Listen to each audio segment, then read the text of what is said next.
Previously on Heartland, Georgie officially announced engagement to entire family, showing ring Quinn gave her during Belgium proposal.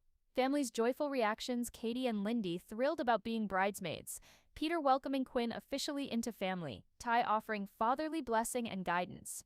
Wedding planning discussions began with Lou taking organizational lead. Decisions made about intimate August ceremony at Heartland with approximately 50 guests. Outdoor location identified on Price Ranch property with natural amphitheater and creek creating beautiful backdrop. Lou offering financial support, Lisa handling reception catering. Discussions about navigating Georgie's complicated family history during ceremony, multiple parental figures requiring thoughtful approach. Quinn bonding with Ty, earning respect through maturity. Amy and Georgie's evening conversation about maintaining partnership through stress and honoring absent family members. The episode ended with engagement celebrated, planning begun, family supporting both personal transformation through wedding and collective transformation through Heartland expansion. Hello everyone, and welcome back to Western Flavors. If you're enjoying this season, please hit that like button and subscribe so you never miss a chapter. Last episode showed engagement celebration and initial wedding planning discussions. Tonight, Georgie reveals her complete vision for ceremony, and those plans surprise family in ways nobody anticipated. Sometimes younger generations' values challenge older generations' expectations. Sometimes breaking tradition honors deeper truths than maintaining convention. And sometimes the most meaningful ceremonies are the ones that reject template in favor of authentic expression of couples' actual relationship and values. 3 days after engagement announcement, the family gathered in Fairfield's dining room for what Lou had described as comprehensive wedding planning session. She'd spent 72 hours developing detailed organizational system covering every aspect of ceremony and reception, and her energy was both impressive and slightly overwhelming. Georgie and Quinn sat at table's head, both looking nervous about discussion they knew was coming. They'd spent previous days refining their vision for ceremony, and they were aware some elements would surprise, possibly concern family members who expected more traditional wedding. Lou distributed planning packets to everyone, beautifully organized binders with sections for timeline, budget, vendor options, ceremony structure, reception logistics, and dozens of other details that collectively created wedding from abstract concept into actual event.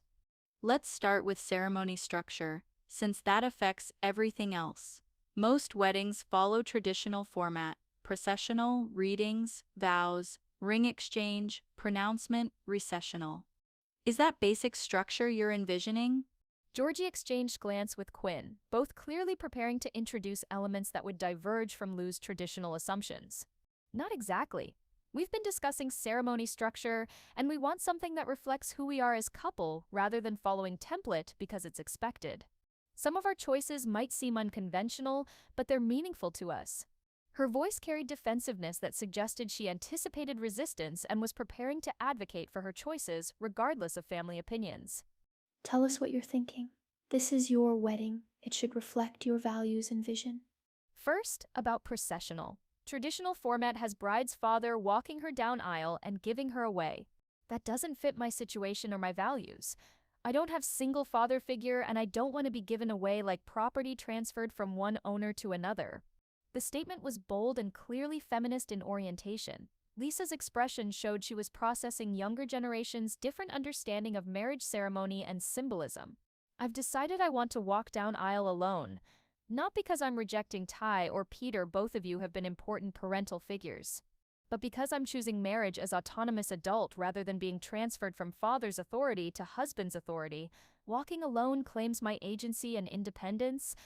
The room was quiet as family absorbed this first deviation from traditional expectations.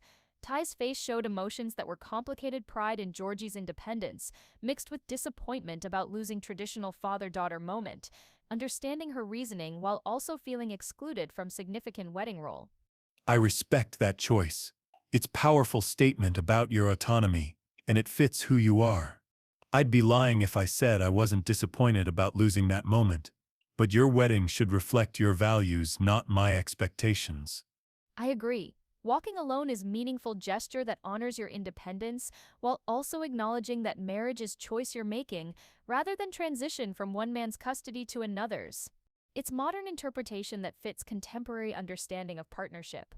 Georgie's face showed relief that primary parental figures were supporting her choice even if it diverged from their possible preferences. There's more. We don't want traditional vows, the predetermined language about obeying or submitting or any of that outdated terminology. We're writing our own vows that reflect our actual relationship and commitments we're making to each other. That's increasingly common. Many couples write personal vows. Do you have draft language yet, or are you still developing it? Still developing, but themes we're working with include supporting each other's professional ambitions, maintaining individual identities within partnership, choosing each other repeatedly rather than assuming permanent possession, building relationship based on equality rather than traditional gender roles. Lisa spoke up with observation that carried both support and gentle caution. Those are admirable values, but remember that vows are promises you're making publicly. They should be specific enough to have meaning, but broad enough to accommodate how people and circumstances change over decades. Overly detailed vows can become constraints rather than commitments. That's helpful guidance. We want vows that are meaningful without being restrictive. Promises we can actually keep rather than aspirational statements we can't fulfill. Lou made notes rapidly, adjusting timeline and vendor considerations based on custom vows and solo processional that required different logistics than traditional ceremony. What about ceremony location? We identified outdoor spot on Price Ranch property. Are you committed to that, or reconsidering? Definitely outdoor location, but we want to incorporate horses into ceremony in meaningful way. Not just decoration, actual participation that honors what horses mean to both of us and to Heartland's legacy. The statement created visible surprise around table. Incorporating horses into wedding ceremony was unusual and potentially complicated from logistics and safety perspectives. What are you envisioning exactly? Horses present during ceremony. Riding as part of processional? We're thinking Phoenix and Quinn's horse Sultan could be present during ceremony, maybe positioned near ceremony site so they're visible and part of experience. And we're considering riding away together after ceremony instead of traditional car departure, symbolic of partnership and shared journey connected to horsemanship that brought us together. That's unconventional but beautiful if executed safely. Horses during ceremony require management. Someone needs to handle them. They need to be positioned where they're comfortable and controlled. Weather and environmental factors need consideration. We're prepared to work through logistics. This matters to us. Horses aren't just our profession, they're fundamental to who we are individually and as couple. Having them present during ceremony honors that reality. Katie raised hand like she was in classroom, her teenage enthusiasm bubbling over. Can the bridesmaids interact with horses too? Like maybe we could stand near them or pet them during photos. That would be so cool. Possibly, we're still working through details. But yes, horses will be integrated into overall wedding experience in ways that feel natural and meaningful. Lou's planning spreadsheet was being revised rapidly as Georgie continued describing her vision, each element requiring logistical adjustments to accommodate unconventional choices. Let's discuss reception. Traditional format includes formal dinner, toasts, first dance, cake cutting, bouquet toss. What are you envisioning? Casual reception. Not formal sit-down dinner, but buffet or family-style meal where people can mingle and interact organically. No assigned seating. We want guests mixing rather than being confined to designated tables with predetermined companions. That works for intimate guest list. 50 people can navigate casual reception without chaos that larger numbers would create. And we're skipping some traditions that don't resonate with us. No bouquet toss. That whole ritual of single women competing for prize feels dated and uncomfortable. No garter removal. That's borderline inappropriate. No elaborate cake-cutting ceremony with hand feeding each other. Her tone suggested she'd thought carefully about which traditions to maintain and which to reject based on their personal meaning rather than social expectation. We do want first dance and parent dances. Those feel meaningful. But we want music that reflects our tastes, not traditional wedding playlist, but songs that actually matter to us even if they're not typical wedding fare. All of this is achievable. Non-traditional doesn't mean impossible, it just means different planning considerations and vendor coordination. I'm adjusting timeline and budget to accommodate your specific vision. Lisa had been listening carefully throughout discussion, her expression showing she was processing generational differences in how weddings were conceived and executed. I want to offer perspective from someone who's been married 3 times and attended countless weddings over decades. Traditions exist because they create shared experience. Guests know what to expect, how to participate, what role they play. When you reject traditions, you need to replace them with something equally meaningful that guides guests through experience you're creating. Her observation was perceptive rather than critical, acknowledging that Georgie's choices were valid while also highlighting practical consideration about guest experience. That's fair point. We're not rejecting tradition just to be contrary, we're choosing elements that have genuine meaning while discarding ones that feel empty or uncomfortable. But you're right that we need to think about guest experience and how to create wedding that's meaningful for them too, not just for us. What about ceremony readings? Many weddings include poetry or literature that reflects couples' values. Is that something you're considering? Yes, definitely. We're selecting readings that speak to partnership, mutual respect, choosing each other repeatedly. Probably 2 or 3 short pieces rather than lengthy excerpts, enough to add substance without making ceremony drag. And we want readings done by people who matter to us. Amy, would you be willing to do one of the readings? It would mean a lot having you participate in ceremony that way. The request touched Amy deeply, recognition that despite walking down aisle alone, Georgie wanted her adoptive mother actively participating in ceremony through meaningful role. I'd be honored. Absolutely. Lou made additional notes, coordinating timeline and roles to ensure ceremony flowed smoothly despite its unconventional structure. Efficient, you mentioned friend from show jumping circuit who's certified. Have you confirmed her availability for August date? Yes, she's confirmed and excited. She's known us both for years, understands our relationship dynamics, can create ceremony that's authentic to who we are, rather than generic templates she'd deliver for strangers. The planning session continued through morning, covering dozens of details that collectively transformed abstract wedding vision into concrete plan. Lou's organizational skills were invaluable. She anticipated complications, identified solutions, coordinated timing and logistics with efficiency that prevented overwhelming chaos. Around noon, construction sounds from Borden reminded everyone that wedding planning was happening simultaneously with Heartland's expansion. The dual transformations, personal and collective, were proceeding in parallel, both requiring attention and resources. After lunch, smaller group gathered for dress shopping discussion. Georgie, Amy, Lou, Katie, Lindy, and Lisa headed into town to explore options for wedding dress and bridesmaid attire, leaving men at Heartland to discuss their own roles and preparations. In bridal boutique that specialized in non-traditional wedding attire, Georgie immediately gravitated towards simpler designs rather than elaborate ball gowns that dominated many displays. What style are you envisioning? Traditional white? Color? Length? Embellishment level? Simple? Elegant, functional. I'm getting married outdoors in August at Family Ranch. I need dress that's beautiful but also practical, not something that requires 6 attendants to manage or that will be destroyed by grass and dirt if I move naturally. The owner showed her several options that fit criteria: aligned dresses with minimal embellishment, T-length options that wouldn't drag on ground, designs that were sophisticated without being overly formal. Georgie tried on 3 dresses before finding one that made everyone in group respond emotionally. Simple ivory dress with delicate lace overlay, fitted bodice and flowing skirt that moved beautifully, elegant without being ostentatious. It was perfect for outdoor ceremony, matched her personality, and cost significantly less than elaborate gowns that wouldn't have suited her or the venue. This is it. This is exactly what I want. Katie and Lindy were circling her, examining dress from every angle with teenage enthusiasm that was both sweet and exhausting. You look beautiful, like princess but also like yourself, which is perfect combination. Jack would love seeing you in this. Simple and elegant, exactly his aesthetic. He always said best things in life were uncomplicated and genuine. This dress embodies that philosophy. The mention of Jack brought tears that Georgie didn't try to hide. His absence was felt keenly during wedding planning, knowing he'd have been thrilled about her marriage, would have given embarrassing but heartfelt toast, would have danced with her despite claiming he was too old for such nonsense. I wish he could be here for wedding. I know he's present in spirit, but it's not the same as having him actually there. Jack's present in who you are and how you approach life. Your independence, your values, your commitment to authentic living rather than social performance, those are lessons he taught through example. Your wedding reflects his influence even in his absence.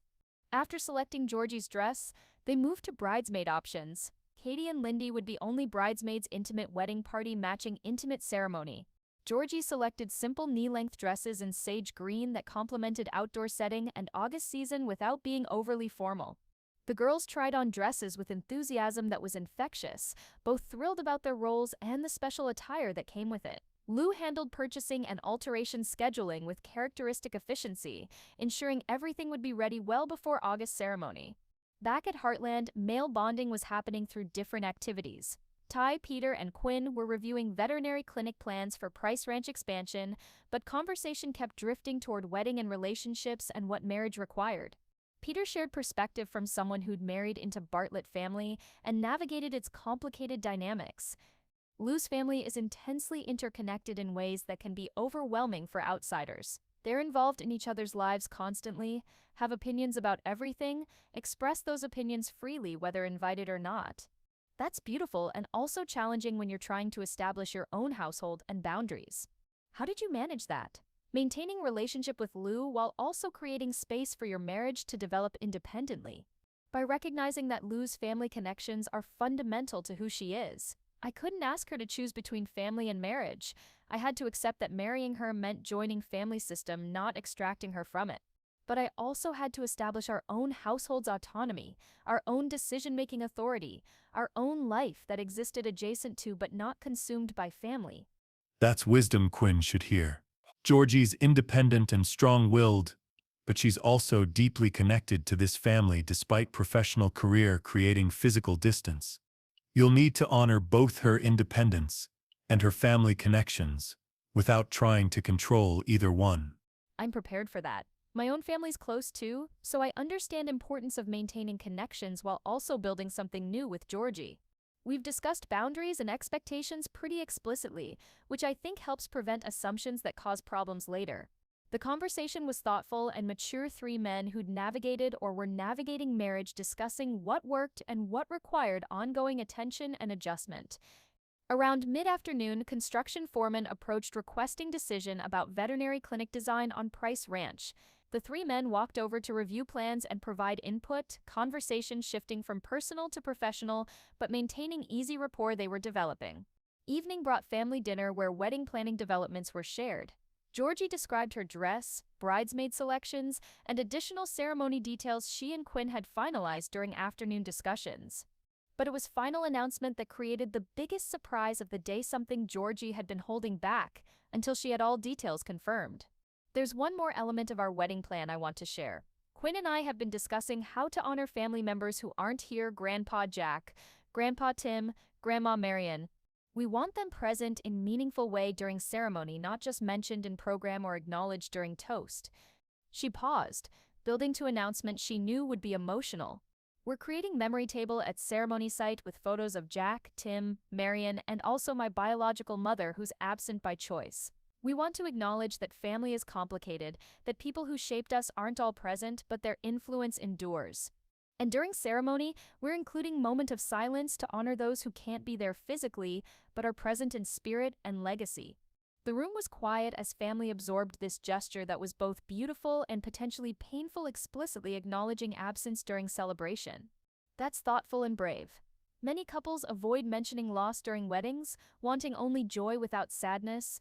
But honoring absent family members acknowledges reality that joy and grief coexist, that celebration doesn't negate loss. Including your biological mother on memory table is particularly meaningful. Despite her abandonment, she's part of your story. Acknowledging her existence without demanding her presence is a mature approach to complicated relationship. Georgie's face showed relief that family was receiving this element positively rather than suggesting it was too sad or inappropriate for wedding celebration. We're also incorporating another element that might surprise people. We're asking guests to participate in unity ceremony, not traditional sand or candle lighting that couple does alone, but communal ritual where everyone present contributes something symbolic representing their commitment to supporting our marriage. What kind of communal ritual?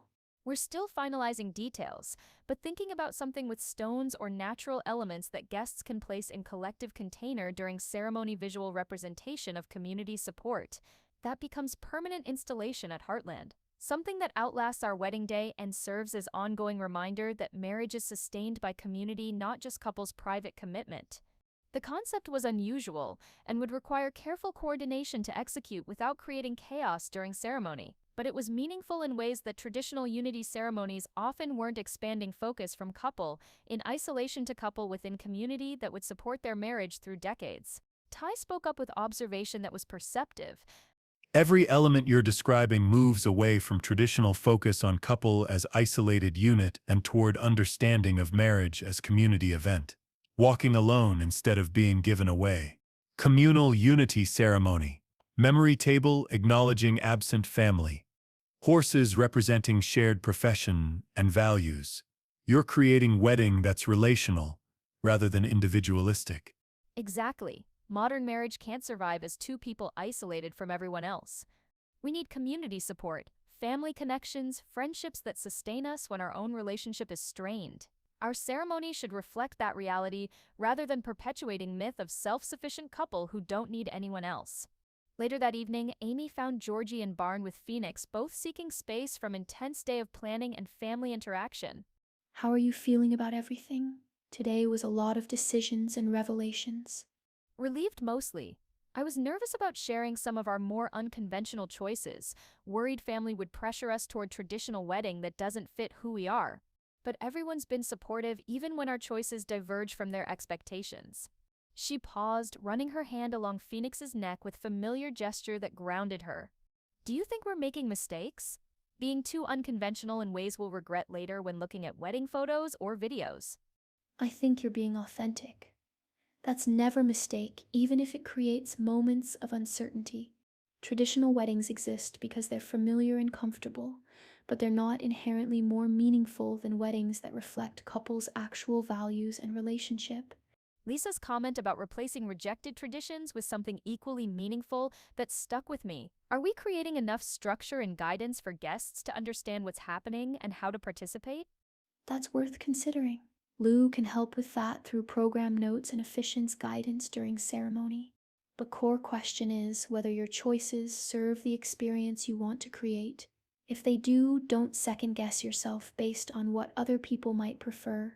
They worked together grooming Phoenix, both finding comfort in familiar activity that had anchored countless important conversations throughout Georgie's childhood and adolescence. Can I tell you something I haven't shared with anyone else yet? Not even Quinn? Of course. Always. I'm terrified. Not about marrying Quinn. That's the certainty I have. But about ceremony itself, about being center of attention for extended period, about vulnerability of standing in front of 50 people and speaking vows that expose my deepest commitments and values. I hate being that exposed and watched. The admission revealed anxiety Georgie had been concealing beneath confident planning discussions and decisive choices about ceremony structure. That's completely normal. Weddings require public vulnerability that's uncomfortable for private people. But remember, those 50 people are there because they love you and want to celebrate with you. They're not judging or scrutinizing. They're witnessing and supporting. How did you handle it? During your wedding to Ty, were you nervous about public vulnerability? Terrified. I almost suggested we elope to avoid ceremony altogether. But experiencing actual wedding, being surrounded by people who loved us and wanted us to succeed, that transformed anxiety into something more like sacred nervousness, recognizing that vulnerability is courage, not weakness. That helps. Reframing anxiety as normal response to significant moment rather than evidence I'm making mistake. They continued working with Phoenix until Barnes' evening quiet descended, horses settling for night, construction sounds long since stopped, property peaceful under stars that witnessed generations of Bartlett family navigating life's transitions and challenges. Over next 2 weeks, wedding planning accelerated with Lou coordinating vendors, finalizing logistics, managing dozens of details that collectively created ceremony from abstract vision into concrete event happening in less than 4 months. Dress alterations were scheduled, bridesmaid dresses were ordered, catering menus were selected, music was curated, photographer was booked, florist was consulted about minimal natural arrangements that complemented outdoor setting without overwhelming it. Rental company was engaged for seating and reception tent, hotel accommodations were arranged for out-of-town guests. Transportation was coordinated. Each decision was made through lens of Georgie and Quinn's values, choosing authenticity over tradition, meaning over spectacle, simplicity over elaboration. The wedding taking shape reflected who they were as couple rather than conforming to template of what weddings were supposed to include. Katie and Lindy were fitted for bridesmaid dresses with excitement that never wavered despite multiple appointments and adjustments. Both girls took their roles seriously, asking about responsibilities and expectations, wanting to support Georgie perfectly during ceremony and reception. One afternoon, Amy found them practicing walking slowly with measured steps, rehearsing processional without being asked because they wanted to execute it correctly. You two are taking this very seriously. It's important. We're representing Georgie and honoring ceremony she's created. We want to do it right. Plus, we get to wear fancy dresses and be in a wedding party, which is basically the coolest thing ever. Their earnestness was a touching reminder that while adults were focused on logistical complexity and emotional significance, younger generation was experiencing pure joy about participating in family celebration. Construction on Heartland's barn was progressing rapidly, already more than halfway to completion with finish date well before wedding. The sounds of building became familiar soundtrack to wedding planning, both transformations advancing in parallel towards summer goals.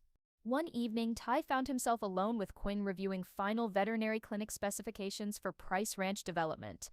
Their working relationship had become comfortable and respectful, but Ty still felt need to have certain conversation before wedding proceeded further. Can I speak frankly about marriage and what Georgie will need from you? Please do.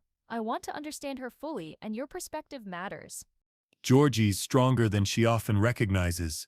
She survived abandonment by biological parents, navigated complicated family dynamics, built successful career despite obstacles. But that strength comes from having support system people who've consistently shown up for her, who've provided stability when life was chaotic. She needs a partner who understands that strength and independence don't mean she doesn't need support. I understand. That's something we discuss regularly, balancing her fierce independence with legitimate need for partnership and support. I'm not threatened by her strength. I'm attracted to it. But I also recognize she sometimes struggles to ask for help even when she needs it. Exactly. Your job isn't to rescue her, or fix her, or change her.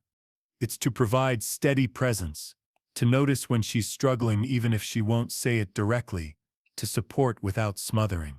That's harder than it sounds, because it requires constant calibration of how much to intervene versus when to step back. The guidance was fatherly and practical man who'd helped raise Georgie, sharing insight with man who was committing to her future. Thank you for trusting me with her. I know you're not biological father, but you've been father in every way that matters. Your blessing and approval mean everything to both of us. You have my blessing. You've earned it through how you treat her, how you support her career, how you respect her independence while offering partnership. Just don't screw it up, or I'll be very disappointed in you. The mock threat was delivered with a smile that made it clear Ty was joking but also completely serious underneath humor. 3 weeks before wedding, family gathered for final major planning session to confirm all decisions and ensure nothing was overlooked. Lou's organizational system was comprehensive and slightly intimidating, spreadsheets tracking every detail, timelines showing daily countdown to ceremony, vendor contact lists, contingency plans for various complications. Final headcount is 48 confirmed guests. Catering is confirmed for 50 to account for potential last-minute additions. Ceremony site is reserved and backup indoor location is available if weather doesn't cooperate. Photography coverage is 6 hours. Music is finalized. Transportation is arranged. Accommodations are confirmed. We're in excellent shape. What about horses? Have we finalized logistics for Phoenix and Sultan being present during ceremony? I've worked out plan with contractor handling them. Both horses will be groomed and positioned near ceremony site, but not so close. They create distraction or safety concern. After ceremony, they'll be brought forward for photos and your departure ride. Weather permitting, you'll ride together towards sunset, symbolic departure that will create beautiful images. The detail reassured Georgie that element most important to her was being managed professionally rather than treated as afterthought. And memory table? Have we finalized photos and presentation? I've selected photos of Jack, Tim, and Marion that show them at their best happy, engaged with family, representing who they were when alive rather than memorial images. For your biological mother, we've chosen childhood photo that acknowledges her role in your story without requiring current relationship. The sensitivity was appreciated, acknowledging Georgie's birth mother without demanding reconciliation or pretending abandonment hadn't happened. Lisa added information about reception logistics she'd been coordinating. Catering will be Mediterranean-inspired buffet with options for various dietary restrictions, local ingredients, sustainably sourced, ethically prepared, matching your values about food and agriculture. Reception tent will be simple but elegant, string lights for ambiance, casual seating that encourages mingling. First dance will be followed by parent dances, then open dancing for guests who want to participate. Parent dances, we're doing both? Dance with Ty and dance with Peter? That's what you said you wanted? Honoring both parental figures who've been important to you. I do want that. I was just confirming. Sometimes I worry I'm creating awkwardness by acknowledging multiple parental relationships, but they're my reality and pretending otherwise would be dishonest. It's not awkward, it's honest. You have complicated family situation. Your wedding should acknowledge that reality rather than forcing you into traditional mold that doesn't fit. As wedding date approached, now less than 3 weeks away, Heartland was transforming visibly in multiple ways. The barn construction was in final stages, indoor space nearly complete and functional. Price Ranch purchase had closed and preliminary development work was beginning on that property. Wedding preparations were advancing on parallel track, with ceremony site being prepared, rental equipment being delivered, dozens of details being finalized. The dual transformations created atmosphere of anticipation and excitement. After months of struggle and survival, family was celebrating multiple positive changes simultaneously: professional expansion and personal milestone converging in ways that felt like reward for perseverance through difficult period. One evening, Amy found herself walking property alone, processing emotions that were complicated about Georgie's upcoming wedding. Joy for her daughter, finding good partner. Pride in woman Georgie had become nostalgia for when she was young girl needing guidance. Grief that Jack and Tim couldn't be present for ceremony. Gratitude that family had survived months of crisis to reach this celebration. Ty joined her near ceremony site, where preparations were visible: seating area marked, pathway defined, memory table location designated. In 3 weeks, our daughter gets married here. That's surreal sentence, even though I've known it was coming since engagement announcement. Everything's happening so fast. Expansion, construction, wedding planning. After months of barely surviving, we're suddenly managing multiple major projects simultaneously. But we're managing. That's significant after period, when we weren't sure we could manage anything beyond immediate survival. We've moved from crisis to transformation, from inadequacy to ambition, from struggling to building. They stood together envisioning ceremony that would happen in 3 weeks, Georgie walking down aisle alone, Quinn waiting at altar, horses visible nearby, family gathered to witness and support, vows being spoken that honored values over tradition, community participating in unity ceremony that acknowledged marriage required collective support, not just private commitment. Jack would love this. Not just the wedding, but everything. The expansion, the family gathering, Georgie marrying good man. All of us choosing transformation over stagnation. This is exactly what he believed Heartland should be. And Tim would be making inappropriate jokes, while also being completely emotional about his granddaughter getting married. He'd embarrass everyone, and also make everyone cry. That was his gift, being simultaneously ridiculous and profound. They laughed together, imagining Tim's toast probably containing embarrassing stories, definitely including inappropriate humor, certainly making Georgie simultaneously cringe and feel loved beyond measure. The evening settled around them. Construction sounds long since stopped, property peaceful, stars brilliant in clear sky. In 3 weeks, Georgie would marry Quinn here. In coming months, Heartland would complete its transformation into comprehensive agricultural center, and through it all, family would gather and celebrate and continue building legacies that honored past while serving futures nobody could fully predict or control. But tonight was complete: wedding planning substantially finished, construction advancing well, family healthy and connected, hope restored after months when it had seemed permanently lost. They'd survived crisis through sacrifice and perseverance. Now they were celebrating rewards that came from choosing values over comfort, community over self-interest, transformation over inadequacy. The wedding would be beautiful. The expansion would succeed. And the family would continue being Bartlett's people who faced challenges with resilience, who supported each other through everything, who chose meaning over ease and authenticity over convention, regardless of cost or difficulty.